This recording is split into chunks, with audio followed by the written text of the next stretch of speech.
दोस्तों, जैसा कि आपने पिछले भाग में देखा, रतन भैया तीन भाई थे, राजू, बिरजू और स्वयं रतन भैया। राजू पढ़ाई करने के लिए शहर जाता है और शहर से पास होकर वापस घर आ जाता है और एक सेठ के यहाँ नौकरी करने लगता है। घर का सारा खर्च राजू के ऊपर था। राजू की पत्नी को यह बात अच्छी नहीं लगती। वह राजू के मन में यह जहर घोल देती है कि रतन भैया उसके सौतेले भाई हैं। पत्नी की बातों में आकर राजू घर छोड़कर चला जाता है। राजू के घर छोड़कर चले जाने के बाद रतन भैया और राधा भाभी बहुत दुखी रहने लगे। अब इसके आगे बिरजू कबड्डी की प्रतियोगिता में शहर गया हुआ था और वह कबड्डी की प्रतियोगिता जीतकर घर वापस आ जाता है। भाभी माँ, ओ भाभी माँ, अरे भाभी माँ, मेरी प्यारी भाभी माँ, अरे भाभी माँ, मैंने कबड्डी में सिटी रिकॉर्ड तोड़ दिया, सिटी रिकॉर्ड। अरे क्या हुआ? इसका जुर्माना देना पड़ेगा। अरे मेरी प्यारी भोली भाभी माँ, सिटी रिकॉर्ड मतलब सिटी में मैं फर्स्ट आया हूँ, मतलब ये कबड्डी का कप मैंने जीत लिया है।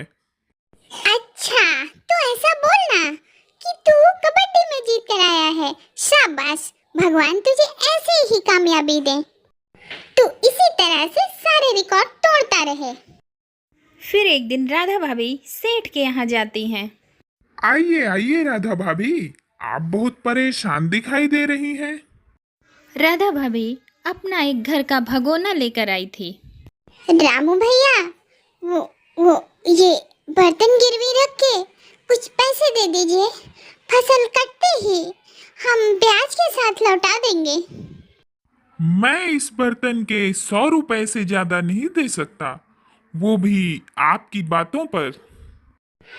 ठीक है, जो भी देना है दे दो, कुछ दिन तो कट जाएंगे।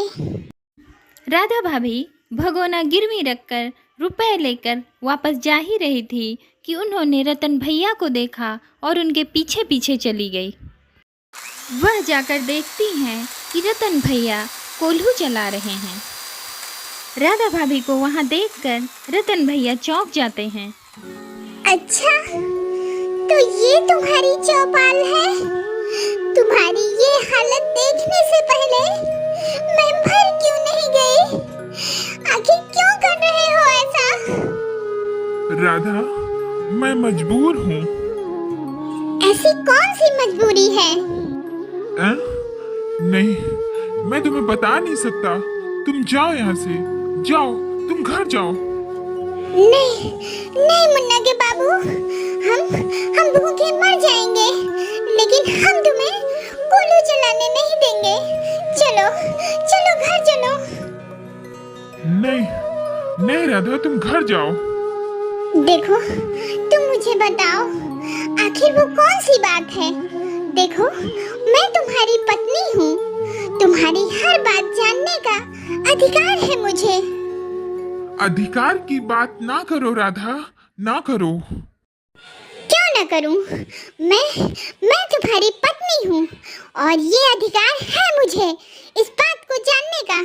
बताओ बताओ, तुम्हें मेरी कसम।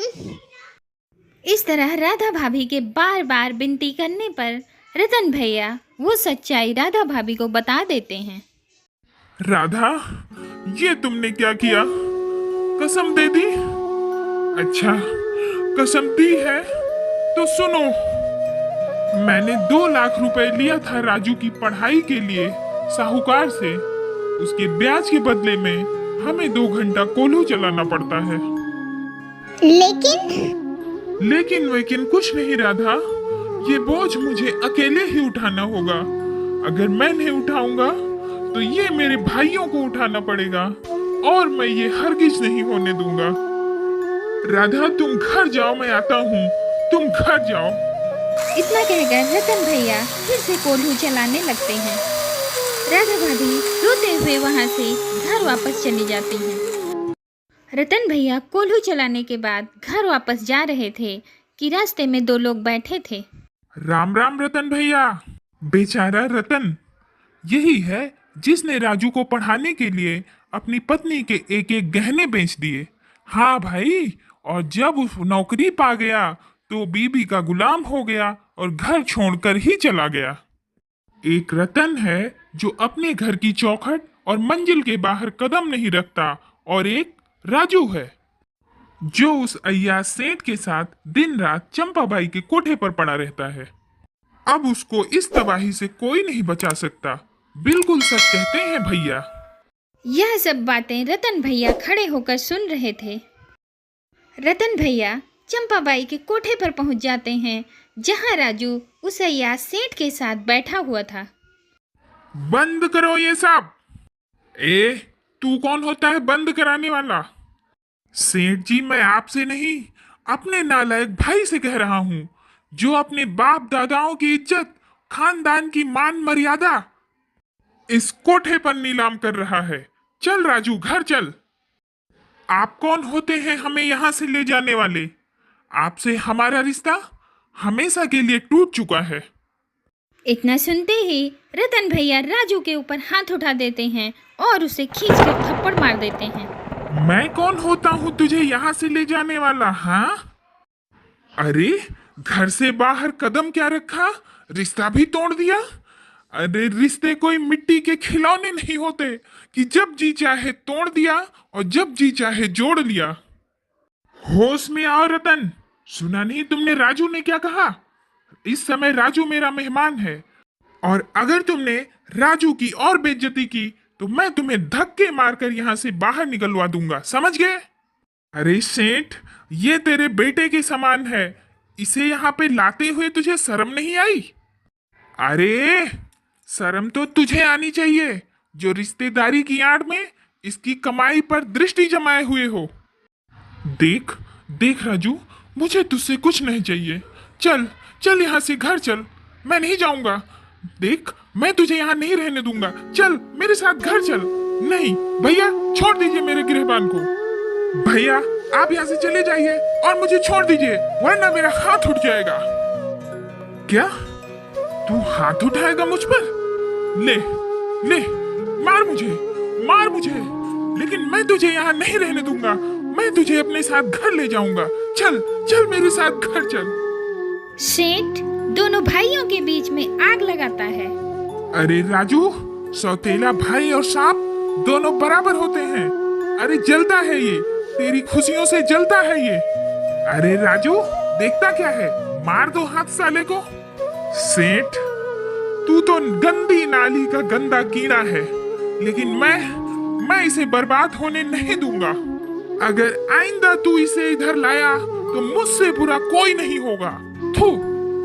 इतना कहकर और सेठ के मुंह पे थूक कर रतन भैया वहां से चले जाते हैं।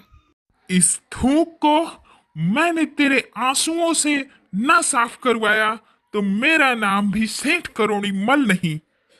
अगर मैंने इसे दर दर की भीखें नहीं मंगवाई तो मैं अपना नाम बदल दूंगा। फिर एक दिन रतन भैया अपना अनाज एक सेठ जी को बेच रहे थे। सेठ, देखो देखो, ये अनाज कैसे मोती की तरह चमक रहे हैं, सोच समझ कर दाम लगाइएगा।